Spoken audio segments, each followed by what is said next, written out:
की जगामध्ये अशी अनेक माणसं आहेत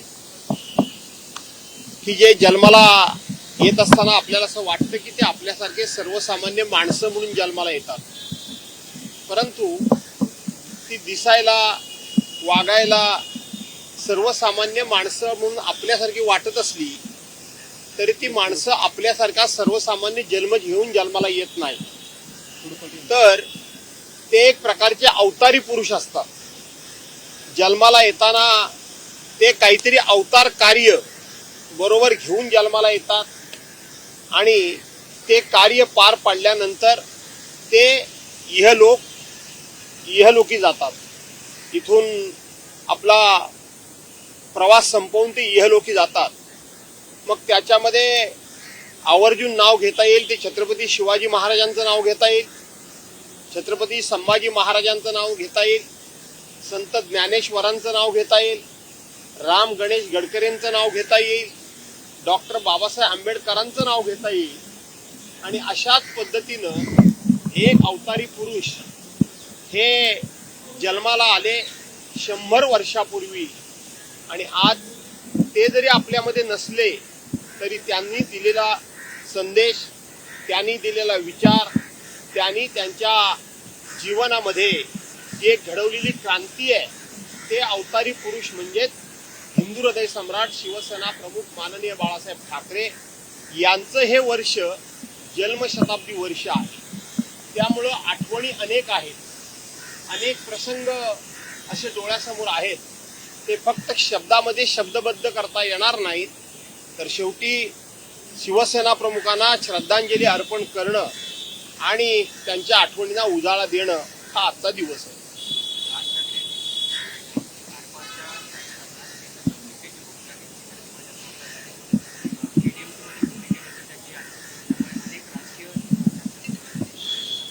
असं आहे की आज बाळासाहेबांना श्रद्धांजली अर्पण करण्याचा दिवस आहे. आज बाळासाहेबांच्या आठवणींना जागवण्याचा दिवस आहे.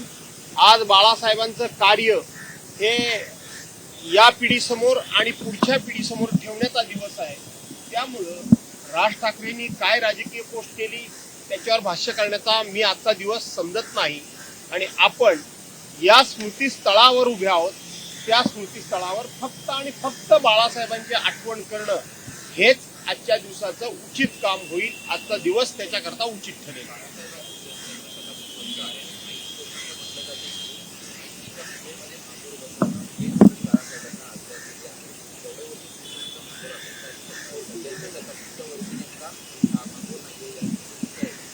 खर तर माझ्या मनामध्ये या विषयात प्रचंड प्रचंड प्रचंड दुःख आहे की यंदाच हे वर्ष बाळासाहेबांच्या जन्मशताब्दीचं वर्ष आहे आणि त्याच वर्षी बाळासाहेबांच्या शिवसेनेचा महापौर हा मुंबई महानगरपालिका असणार नाही याच्यासारखं दुःख नाही.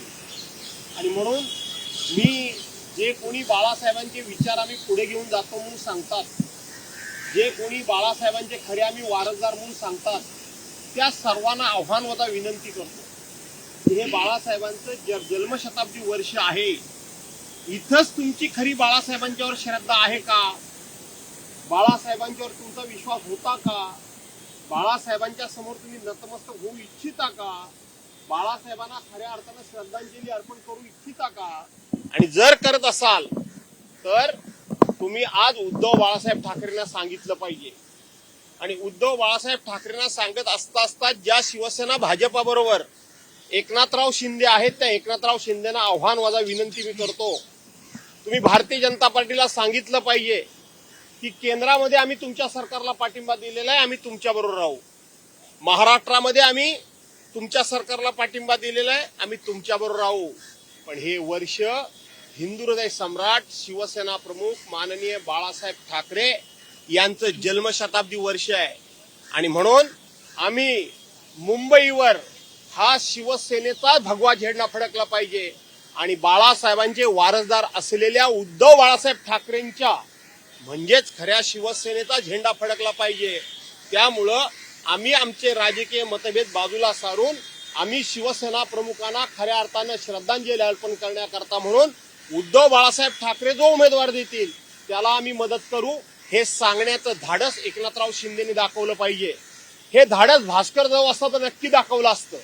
शिवसेना शिवसेना हे दाखवलं पाहिजे धाडस. तुम्ही असं म्हणताय की एकनाथ शिंदेनी पाठिंबा दिला पाहिजे. 100% एकनाथ शिंदेनी तुम्ही तो पाठिंबा घ्याल.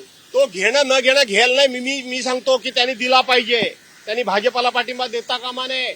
बाळासाहेबांचे तुम्ही खरे वारसदार म्हणून सांगत असाल, बाळासाहेबांच्यामुळे आम्ही घडलो, बाळासाहेबांच्यामुळे आम्ही इथं आलो म्हणून सांगत असाल, तर बाळासाहेबांच्या जन्मशताब्दीच्या वर्षाच्या दिवशी तुम्ही तुमचा मान, सन्मान, गर्व, अधिकार, अहंकार, मान, अपमान हा बाजूला सारून पाठिंबा बाळासाहेबांच्या जन्मशताब्दी वर्षी बाळासाहेबांच्या शिवसेनेचा झेंडा फडकवण्याकरता तुम्ही कमीपणा घेतला पाहिजे.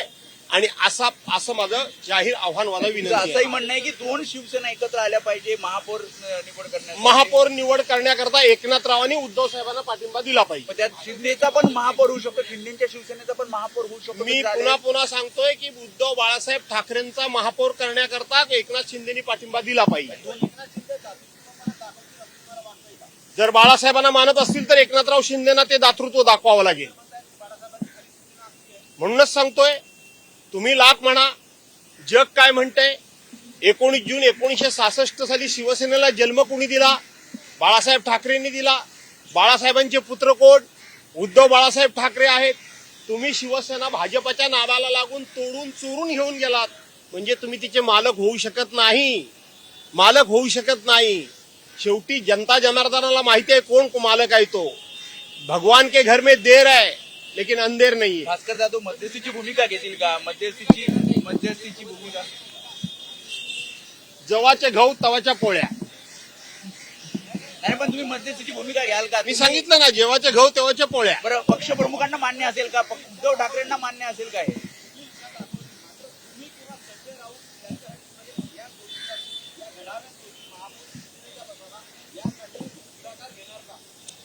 शेवटी काही गोष्टी ह्या तुम्हाला सांगून करायच्या नसतात. प्रत्येक गोष्ट हा मीडिया सोडवत नसतो. आम्ही जे घडवायचं असतं ते रोज सकाळी सकाळी उठून अशा मी मागे घेतो, चुकून तोंडातून गेला. आम्ही तुमच्या समोर आमच्या भूमिका मांडायच्या नसतात. आमचे प्रश्न तुम्ही सोडवणार नाहीयेत. काही जण सोडवतात, काही जण ते प्रश्न चिघळवतात, अर्थाचा अनर्थ काढून ते प्रश्न अधिक गुंतागुंतीचे करतात. आणि म्हणून ते प्रश्न अक्रॉस दी टेबल समोरासमोर बसून सोडवायचे असतात. त्यामुळं माझी भूमिका काय असेल हे मी तुम्हाला नंतर सांगेन. एक मिनिट.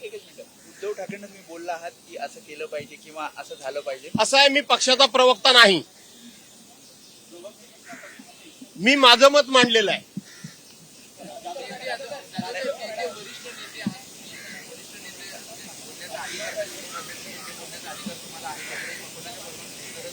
माझ्या गुगलीने तुम्ही सगळे पत्रकार या ठिकाणी बोल्ड झालेले आहेत. तुमच्याजवळ विचारण्यासारखा प्रश्नच माझ्याकडे नाही. त्यामुळे आता मी थांबतो. नाही, आम्ही प्रश्न विचारतो की तुम्ही उद्धव ठाकरेंना हे बोलणार आहात का? तुमचं मत मांडणार आहात का? असं आहे, मी सांगितलं ना की सगळ्या गोष्टी या तुमच्या समोर सांगायच्या नसतात. योग्य ठिकाणी योग्य गोष्टी मांडणं, योग्य वेळेला योग्य बोलणं, योग्य वेळेला योग्य निर्णय घेणं आणि योग्य वेळेला योग्य कृती करणं ही खऱ्या अर्थानं राजकारणाची गरज आहे. आणि राजकारणातला चाणाक्षपणा असतो. त्यामुळं सही बात सही वक्त जे म्हटलेलं आहे ते काही उगाच म्हटलेलं नाही. त्यामुळं या गोष्टी मी तुमच्याजवळ शेअर करणार नाही. बाळासाहेब ठाकरेंना, हिंदू हृदय सम्राट माननीय बाळासाहेब ठाकरेंना श्रद्धांजली अर्पण करणं, त्यांच्याबद्दल मला तुम्हाला काही प्रश्न विचारायचे असेल तर विचारा. माझ्या आयुष्यामध्ये हिंदू हृदय सम्राट शिवसेना प्रमुख माननीय बाळासाहेब ठाकरे यांनी ठेवलेला उच्च विचारांचा ठेवा, याची अनेक प्रकारची उदाहरणं, अनेक प्रकारची माहिती, बाळासाहेबांचं व्यक्तिमत्व, बाळासाहेबांची निर्णय क्षमता, बाळासाहेबांच्या मनाचा मोठेपणा. बाळासाहेब हे सांब सदाशिव होते. ते जेवढे एखाद्यावर गरम व्हायचे तेवढे सदासजी थंड होऊन कोणालाही ते माफ करायचे. अशा प्रकारचं एक आगळं वेगळं व्यक्तिमत्व, त्या व्यक्तिमत्वाची आज ही जन्मशताब्दी आहे. त्यामुळं तुम्हाला जे काही जर विचारायचं असेल तर हिंदू हृदय सम्राट शिवसेना प्रमुख माननीय बाळासाहेब ठाकरेंबद्दल विचारा. याच्या पलीकडे मी जाणार नाही. जाधव साहेब, जेव्हा तुम्ही राष्ट्रवादीचे प्रदेशाध्यक्ष आणि शिवसेनेमध्ये आहात तेव्हा तुमचा अप्रोच झाला बाळासाहेबांसोबत एकंदरीत काय भावना होती त्यांची म्हणजे शिवसेनेमध्ये प्रवेश करायचा किंवा तुमचा पक्षप्रवेश होतोय तर या अनुषंगाने तुम्ही काय सांगा? असं आहे की मी बाळासाहेबांच्या हयातीमध्येच मला शिवसेना सोडावी लागली, परंतु मी जेव्हा पुन्हा शिवसेनेमध्ये आलो त्यावेळेला बाळासाहेब ठाकरे हयात नव्हते, शिवसेना प्रमुख हयात नव्हते. त्यामुळे परत येतानाच्या काय भावना होत्या हे आत्ता सांगणं म्हणजे ते हयातच नव्हते. परंतु एक मात्र सांगतो की मी मंत्री झाल्यानंतर शिवसेना प्रमुखांना परमोच्च आनंद झाला होता, परमोच्च आनंद झाला होता. आणि त्यानंतर शिवसेना प्रमुख मला वरच्यावर फोन करत असत, आम्ही बोलत असू, काही त्यांनी मला कामं सांगितलेली होती, त्यांची वैयक्तिक काहीच नाही, मी एवढा काही मोठा माणूस नाही.